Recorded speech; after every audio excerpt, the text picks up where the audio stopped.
New Sanganer road पर अवैध निर्माण पर बुलडोजर चलेगा। जी हां, जयपुर में न्यू सांगानेर रोड पर अवैध निर्माण पर बुलडोजर चलेगा। अवैध अतिक्रमण के ऊपर यह कार्रवाई जो होगी उसका विरोध करेंगे व्यापारी, क्योंकि यह खबर लगातार आज सामने आई और न्यूज 18 राजस्थान ने सबसे पहले आपको बताया कि कल बुलडोजर की कार्रवाई होगी न्यू सांगानेर रोड पर, और अब व्यापारियों की तरफ से यह बात सामने निकल कर आ रही है कि वो इस कार्रवाई का विरोध करेंगे। कल न्यू सांगानेर रोड पर व्यापार मंडल विरोध प्रदर्शन करेगा। बुलडोजर कार्रवाई के विरोध में व्यापारी उतर आए हैं। कल 400 से ज्यादा अवैध निर्माण पर बुलडोजर की यह कार्रवाई होनी है।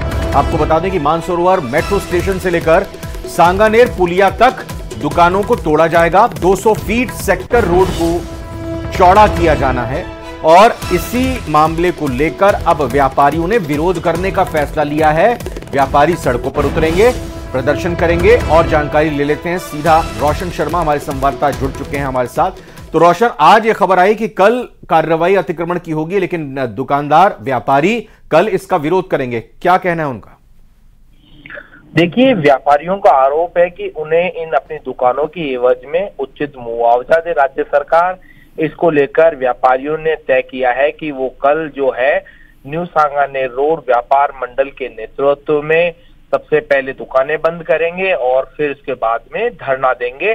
सरकार से इनकी मांग ये है कि इन तमाम जो व्यापारी करीब 750 के करीब जो व्यापारी हैं, उनके परिवार हैं, वो बेरोजगार। ऐसे में इन लोगों की मांग है कि इन्हें उचित मुआवजा मिलना चाहिए। इसी मांग को लेकर कल जो ये व्यापारी हैं एक सांकेतिक जो प्रदर्शन यहाँ पर करेंगे और जो अपनी दुकानें बंद करेंगे। इसको लेकर इन व्यापार मंडल की ओर से अल्टीमेटम दिया गया है। जो व्यापार मंडल के अध्यक्ष है अमित कुमार शर्मा के नेतृत्व में न्यू सांगानेर रोड व्यापार मंडल जो है वो कल दिन भर जो दुकानें बंद रखेगा। सरकार से इस प्रदर्शन को लेकर मांग करेगा कि उन्हें जो उचित मुआवजा दिया जाए, मुआवजा स्वरूप उन्हें जो जमीन है उसका अलॉटमेंट किया जाए। रोशन शर्मा, आपका फिलहाल बहुत बहुत धन्यवाद इस खबर पर जानकारी देने के लिए, इस खबर को ब्रेक करने के लिए। और साथ ही साथ जयपुर की एक और बड़ी खबर आपको बताते हैं। फर्जी फर्म्स के दस्तावेज बनाकर ठगी करने वाला एक गैंग गिरफ्तार किया है। जी हां, सौडाला थाना पुलिस ने 6 बदमाशों को गिरफ्तार किया है। कई फर्मों के रजिस्ट्रेशन कॉपियां, बैंक की पासबुक इन लोगों से बरामद हुई है। चेकबुक, एटीएम कार्ड समेत अन्य दस्तावेज इनसे मिले हैं। साइबर ठगों को फर्जी बैंक अकाउंट की ये लोग जानकारी दिया करते थे। नकली धातु को सोना बताकर भी ठगी करता था ये गिरोह। यानी इस गिरोह के पास ठगी करने के कई तरीके थे और उन्हीं तरीकों से ये अलग अलग वारदातों को अंजाम दिया करते थे। अब ये पुलिस की गिरफ्त में आ चुके हैं। विष्णु शर्मा हमारे संवाददाता और जानकारी के साथ जुड़ चुके हैं। आइए सीधा विष्णु शर्मा से और जानकारी ले लेते हैं। विष्णु, कब से ये सब कर रहे थे? काफी कुछ इनसे बरामद भी हुआ है और अब तक कितनी ठगी कर चुके होंगे, कुछ इस बारे में पुलिस ने बताया विस्तार से? देखिए, ये जो गैंग आज सोडाला थाना पुलिस की गिरफ्त में आया, जिसमें 6 बदमाशों को, ठगों को पुलिस ने गिरफ्तार किया है। ये वो गैंग है जो कि जामताड़ा, झारखंड में जो जामताड़ा जो कि साइबर एक हब है ठगी का, उस गैंग से ताल्लुक रखता है और शेखावटी के लोग इसमें शामिल है। कुछ बदमाश शामिल थे, तो इस नेक्सस को आज सोडाला थाना पुलिस ने ब्रेक किया है और इसी में शामिल 6 बदमाशों को पुलिस ने गिरफ्तार किया, जिनमें ये लोग गांव के भोले भाले लोगों को शहर बुलाते हैं, उनके फर्जी डॉक्यूमेंट लेकर के फर्जी अकाउंट खुलवाते हैं और इन्हीं अकाउंट को मोटी रकम वसूल करके जामताड़ा में बैठे जो साइबर ठग है उनको उनकी डिटेल उपलब्ध कराते हैं और फिर बाद में यही है वो अकाउंट है जिनमें ठगी का पैसा ये साइबर ठग जमा करवाते हैं। तो एक तरह से एक पूरा चैनल है जिसको ब्रेक करने का काम सोडाला थाना पुलिस ने किया है। कांस्टेबल गणेश और सोडाला एसएचओ सुरेंद्र सिंह की इसमें काफी भूमिका रही थी। तो गहन अनुसंधान के बाद 6 बदमाश गिरफ्तार हो चुके हैं। आने वाले वक्त में और भी बदमाश इसमें गिरफ्तार होंगे। साथ में एक ई मित्र संचालक को भी इसमें गिरफ्तार किया गया है, जो कि फर्जी डॉक्यूमेंट बनाने का काम करता था, बैंक अकाउंट खुलवाने का काम करता था। जी धन्यवाद विष्णु शर्मा, आपका फिलहाल इस खबर पर जानकारी देने के लिए शुक्रिया। कुछ खबरें विस्तार से आपको बताते हैं। दरअसल राधा रानी पर पंडित प्रदीप मिश्रा की टिप्पणी के बाद छिड़ी जंग के बारे में आप जानते ही होंगे। प्रेमानंद जी महाराज इतने नाराज हुए थे कि उन्होंने पंडित प्रदीप मिश्रा को यह चुनौती तक दे दी थी, लेकिन अब दोनों के बीच सुलह हो गई है और यह सुलह कराई है मंत्री कैलाश विजयवर्गीय ने। आखिर क्या है यह मामला और यह सुलह कैसे हुई, आइए वो जानते हैं। प्रदीप मिश्रा का विरोध करना चाहते हैं वो लोग राधा रानी की आड़ में बदनाम करना चाहते हैं। किशोरी जी के विषय होश में बोलना हमारा जीवन है, हमारा सर्वस्व है। राधा रानी पर पंडित प्रदीप मिश्रा की टिप्पणी के बाद भड़का प्रेमानंद जी महाराज का क्रोध शांत हो गया है। प्रेमानंद जी महाराज और पंडित प्रदीप मिश्रा में सुलह हो गई है। इस सुलह के सूत्रधार बने हैं मंत्री कैलाश विजयवर्गीय। बताया जा रहा है कि कैलाश विजयवर्गीय पंडित प्रदीप मिश्रा से मिलने ओंकारेश्वर पहुंचे थे। इस दौरान विजयवर्गीय ने पंडित प्रदीप मिश्रा की प्रेमानंद जी महाराज से बात कराई। बताया जा रहा है कि इसके बाद दोनों के बीच सुलह हो गई और प्रेमानंद जी महाराज ने सोशल मीडिया से पोस्ट भी हटा लिए। प्रेमानंद जी महाराज और पंडित प्रदीप मिश्रा के बीच छिड़ी जंग काफी सुर्खियों में थी। प्रेमानंद जी महाराज पंडित प्रदीप मिश्रा के एक बयान पर नाराज थे।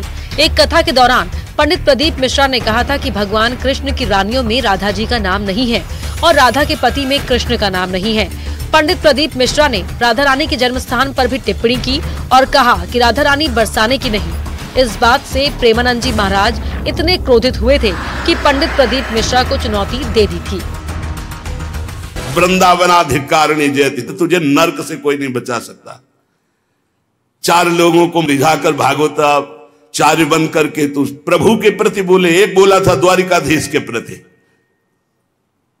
अरे तुझे शर्म आनी चाहिए। जिसका जस गा करके जीता है, जिसका जस खाकर खाता है, जिसके जस गा करके तेरे को नमस्कार और प्रणाम मिलता है, उसकी मर्यादा को तू नहीं जानता। किस बात का माइक में बैठ करके प्रवचन करता है जब तुझे ब्रह्म तत्व का बोध नहीं। प्रेमानंद जी महाराज के इस गुस्से का जवाब पंडित प्रदीप मिश्रा ने दिया था। उन्होंने कहा था कि मां राधा को लेकर जो बयान दिया था वो धार्मिक पुस्तकों के आधार पर था, लेकिन सोशल मीडिया पर उसे तोड़ मरोड़ कर पेश किया गया। प्रदीप मिश्रा ने कहा था कि ब्रजवासियों को भ्रमित किया गया। श्री राधा रानी पर की गई टिप्पणी से मथुरा में संत नाराज हैं और कथावाचक पंडित प्रदीप मिश्रा पर कार्रवाई की मांग भी की गई थी। आज उन ब्रजवासियों में कुछ लोग ऐसे घुस गए हैं जो इस शिवपुराण का विरोध करना चाहते हैं, इस व्यासपीठ का विरोध करना चाहते हैं, प्रदीप मिश्रा का विरोध करना चाहते हैं। वो लोग राधा रानी की आड़ में बदनाम करना चाहते हैं और ब्रजवासी इतना भोला है कि वो समझ नहीं पा रहा। आप कहो जिस दिन राधा रानी के चरणों में आकर दंडवत कर लूं, आप बोलो जितने दिन तक राधा रानी के चरणों में पड़ा रहूं, मेरी मां है वो, उससे मेरा बैर नहीं है।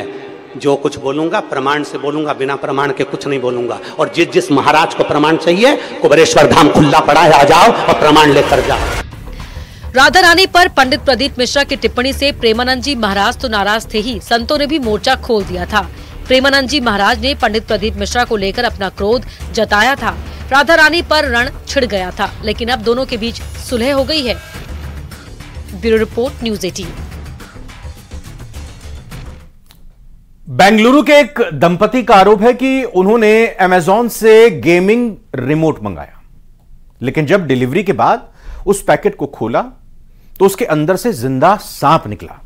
और वहीं तमिलनाडु के एक परिवार का भी आरोप है कि ऑनलाइन मंगाए गए चॉकलेट सिरप में मरा हुआ चूहा निकला उसके अंदर।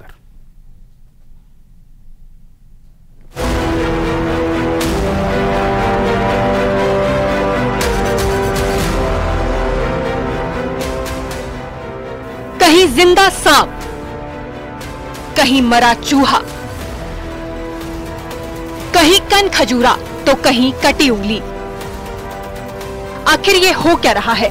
कस्टमर अपना समय बचाने के लिए ऑनलाइन शॉपिंग करता है, लेकिन कंपनियों की भारी लापरवाही उन्हें अब भारी पड़ रही है। पहले मुंबई से आइसक्रीम में कटी उंगली मिली, उसके बाद नोएडा में आइसक्रीम के बॉक्स में कन खजूरा मिला।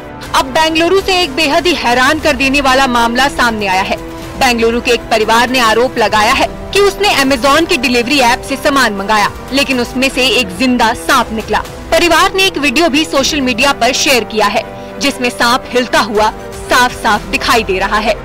परिवार के सदस्य का कहना है कि उन्होंने गेमिंग रिमोट का ऑर्डर किया था। साथ ही आरोप लगाया कि जब उन्होंने डिलीवरी के बाद पैकेट को खोला तो उसमें से जिंदा सांप निकला। इसे देखकर तो उनके होश ही उड़ गए।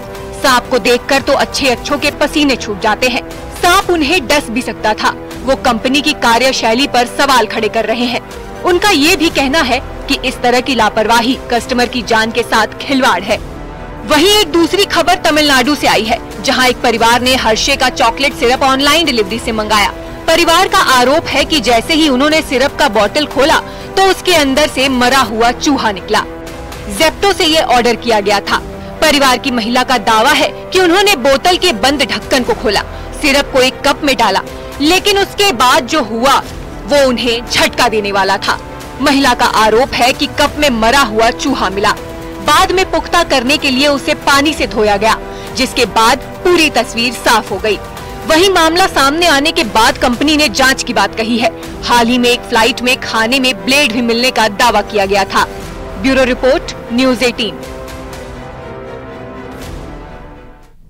राजधानी दिल्ली के राजौरी गार्डन में बर्गर शॉप में हुए हत्याकांड में बड़ी खबर का पर्दाफाश हुआ है। यह मामला गैंग वॉर का बताया जा रहा है, जिसकी जिम्मेदारी विदेश में छिपे गैंगस्टर हिमांशु भाऊ और नवीन बाली ने ली है। इस रिपोर्ट में देखते हैं।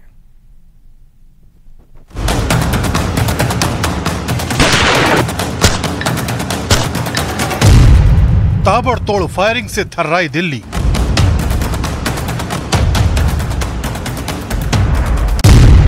बर्गर की दुकान पर गैंग वॉर। विदेश से आया ऑर्डर, दिल्ली में मर्डर।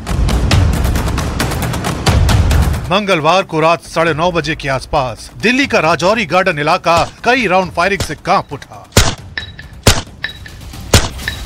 बर्गर शॉप में एक शख्स पर ताबड़तोड़ फायरिंग करके उसे मौत की नींद सुला दिया गया।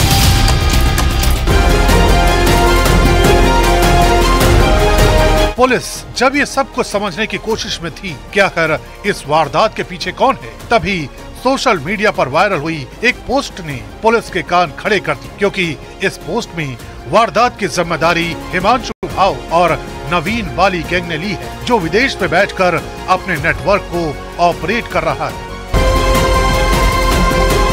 हिमांशु भाऊ गैंग को लॉरेंस बिश्नोई और गोल्डी बराड़ गैंग का विरोधी बताया जाता है। इस गैंग की ये कोई पहली वारदात नहीं है। दिल्ली, हरियाणा, पंजाब और राजस्थान जैसे राज्यों में ये गैंग फिरौती की डिमांड करता है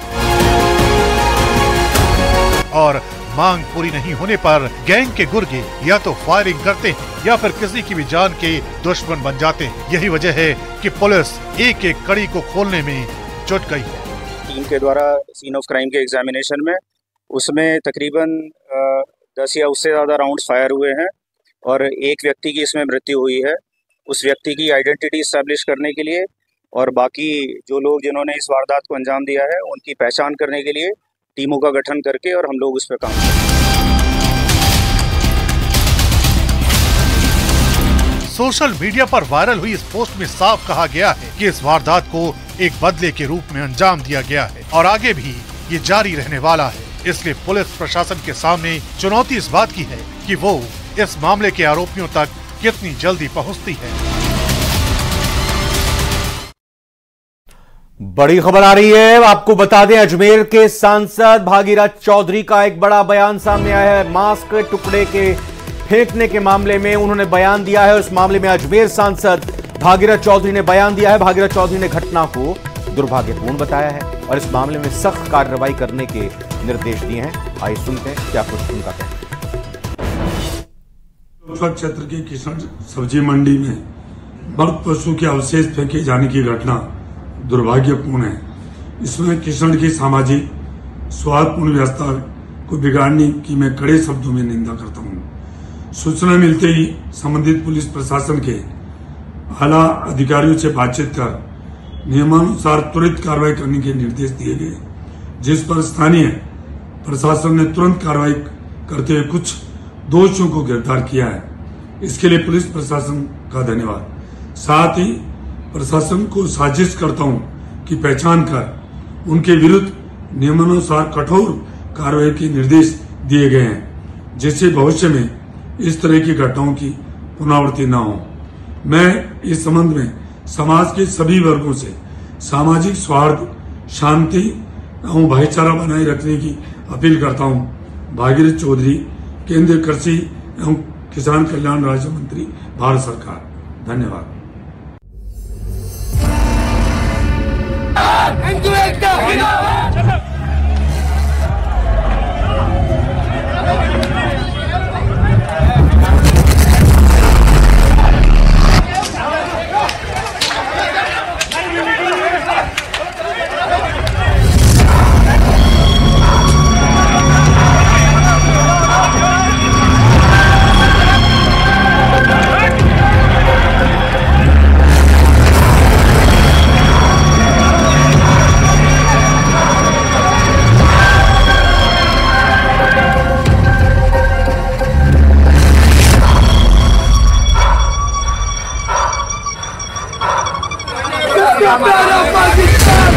प्रदर्शन, जोरदार बवाल और सड़क पर संग्राम। किशनगढ़ में सब्जी मंडी में एक दुकान के सामने मांस का टुकड़ा फेंकने को लेकर जमकर हंगामा हुआ। इस घटना के बाद से गुस्साए लोगों ने जमकर प्रदर्शन किया और बाजार को बंद करा दिया।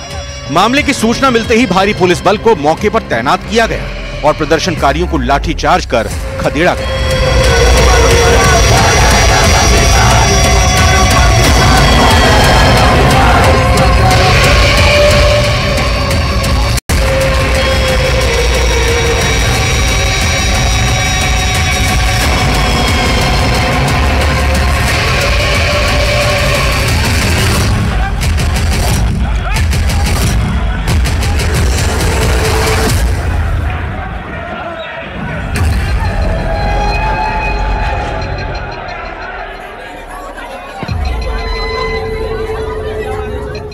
इस पूरे मामले का सीसीटीवी फुटेज भी सामने आया है, जिसमें एक बाइक पर सवार एक युवक मांस का टुकड़ा फेंकता हुआ नजर आ रहा है।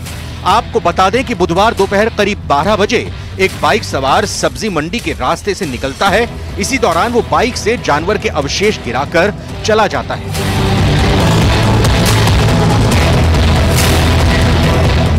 इस घटना से वहां मौजूद लोग गुस्सा हो गए और देखते ही देखते बाजार में भीड़ जमा हो गई। भीड़ ने प्रदर्शन कर बाजार को बंद करा दिया, जिसके बाद मौके पर मौजूद पुलिस ने बल का प्रयोग कर भीड़ को खदेड़ा। मामले में बवाल बढ़ता देख पुलिस भी एक्शन में आई और मांस फेंकने वाले आरोपी बाइक सवार को कुछ ही घंटों में गिरफ्तार कर लिया।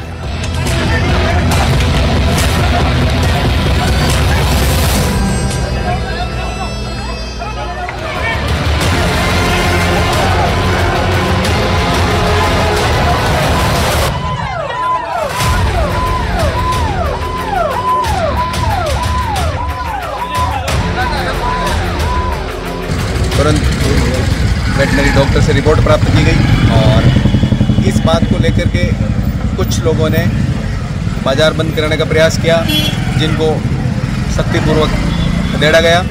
रिपोर्ट आ चुकी है अभी भी, जिसमें भैंसे के अंग पाए गए हैं और जिस व्यक्ति की मोटरसाइकिल से गिरे उस व्यक्ति को भी तुरंत अभी निरुद्ध किया गया है और जांच जारी है।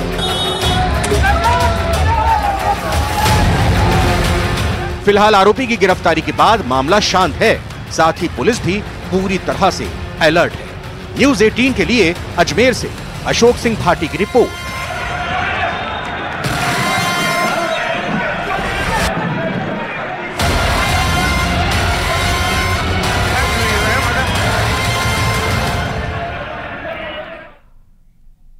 फ्लाइट का सफर, हवाई जहाज का सफर आमतौर पर बेहद आसान और आरामदेह होता है, लेकिन दिल्ली से बिहार के दरभंगा जाने वाली एक फ्लाइट के यात्रियों के लिए यह सफर बेहद मुश्किल भरा रहा।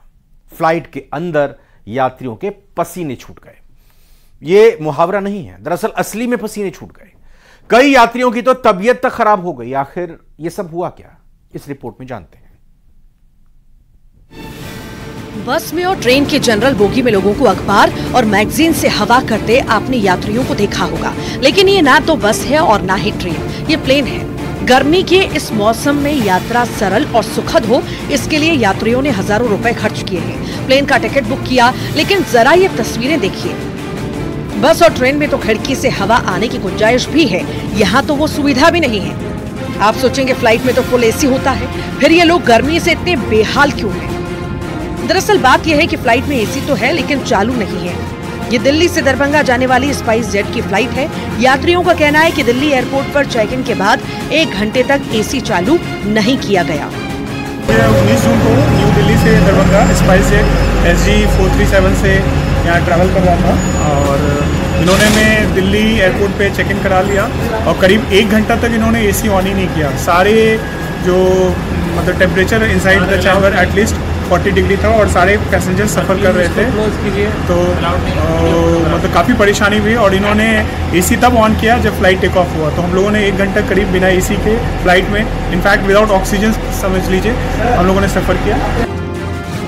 यात्रियों के मुताबिक फ्लाइट के अंदर का तापमान 40 डिग्री था। यात्री गर्मी से बेहाल थे। कई यात्रियों की तो तबीयत तक खराब होने लग गई, लेकिन एसी चालू नहीं किया गया। यात्री भीषण गर्मी में 1 घंटे से अधिक समय तक परेशान होते रहे। जब फ्लाइट ने उड़ान भरी तब जाकर के एसी चालू किया गया। Bureau report, news 18। आज से सुपर 8 का मुकाबला शुरू हो गया है। आज पहली भिड़ंत अमेरिका और साउथ अफ्रीका के बीच है, तो वहीं दूसरा मुकाबला कल सुबह 6 बजे से वेस्टइंडीज और इंग्लैंड के बीच मुकाबला होगा। लेकिन वर्ल्ड कप का जो सुरूर चढ़ेगा वो कल शाम को चढ़ेगा, क्योंकि कल शाम 8 बजे भारत से अफगानिस्तान टकराने वाला है।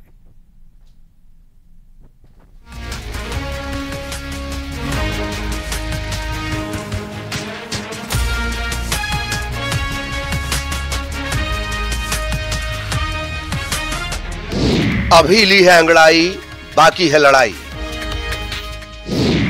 अफगान हो जाओ सावधान, बल्लेबाजों को निकालना होगा तोड़। ओवल की पिच लेती है मोड़। बस अब कुछ समय और उधर वेस्टइंडीज में सूर्योदय होगा, इधर भारत में जश्न की तैयारी शुरू होगी। एक बार फिर इतिहास दोहराने की बारी आई है, क्योंकि भारत विश्व कप में अगले पड़ाव के लिए लड़ाई शुरू कर देगा। भारत 20 जून यानी कल अफगान के लड़ाकों से टकराएगा, तो इरादा सुपर 8 में जीत के साथ आगाज करना होगा। खिलाड़ियों ने पूरी तैयारी शुरू कर दी है। भारतीय खिलाड़ियों की बात करें तो विराट का बल्ला अफगानिस्तान के खिलाफ खूब गरजता है। विराट कोहली बेशक T20 विश्व कप 2024 में अच्छा नहीं कर सके हैं, लेकिन कोहली वापसी करने में पूरी तरह सक्षम है। वे अफगानिस्तान के खिलाफ बड़ी पारी खेल सकते हैं। विराट ने अफगानिस्तान के खिलाफ 5 मैचों की 4 पारियों में 1 शतक और 1 अर्धशतक लगाते हुए 201 रन बनाए हैं। तो वहीं अफगानिस्तान के खिलाफ रोहित के T20 परफॉर्मेंस की बात करें तो 5 T20 मैचों में 1 शतक और 1 अर्धशतक लगाते हुए उन्होंने 196 रन बनाए हैं। अफगान टीम के खिलाफ आखिरी T20 मैच में रोहित ने नाबाद 121 रन की पारी खेली थी। इन दोनों खिलाड़ियों से अफगानिस्तान को निपटना चुनौती होगी, क्योंकि दोनों अगर चले तो फिर अफगान की खैर नहीं। दूसरी तरफ भारतीय गेंदबाजों ने इस विश्व कप में गजब का प्रदर्शन किया है। हार्दिक पांड्या ने 3 मैच में 7 विकेट निकाले हैं, तो वहीं जसप्रीत बुमराह ने 3 मैच में 5 विकेट झटकाए हैं। अर्शदीप सिंह ने भी 3 मैच में 6 विकेट झटके हैं। उधर अफगान के गेंदबाज फजल हक फारूकी ने गजब का खेल दिखाया है। 4 मैच में 12 विकेट लेकर अब तक टॉप विकेट टेकर हैं। ये तो खिलाड़ियों की बात हो गई, लेकिन बात उस पिच की जहां कल मैच है, बात बारबाडोस की। यहां की पिच किसे मदद करती है उसे समझिए। पिच से गेंदबाजों को ज्यादा मदद मिलती है। तेज गेंदबाज कर सकते हैं कमाल। पिच पर उछाल की वजह से स्विंग होगी गेंद। पहली पारी में बल्लेबाजों को फायदा, दूसरी पारी में स्पिनर्स को मदद। यहां कुल 47 T20 मुकाबले हुए। पहले बल्लेबाजी करने वाली टीम जीती 30 मैच, चेज करने वाली टीम जीती 17 मैच। पिच के रिकॉर्ड कह रहे हैं कि कल कुछ बदलाव देखने के लिए मिल सकता है। कुलदीप यादव टीम में नजर आ सकते हैं, तो वहीं कोहली की जगह जायसवाल ओपनिंग करते नजर आ सकते हैं। अब देखना यह होगा कि क्या टीम इंडिया बदलाव के साथ जाती है या फिर पुरानी टीम पर भरोसा करके आगे बढ़ती है, क्योंकि ये मैदान वेस्टइंडीज का होगा, न कि न्यूयॉर्क का।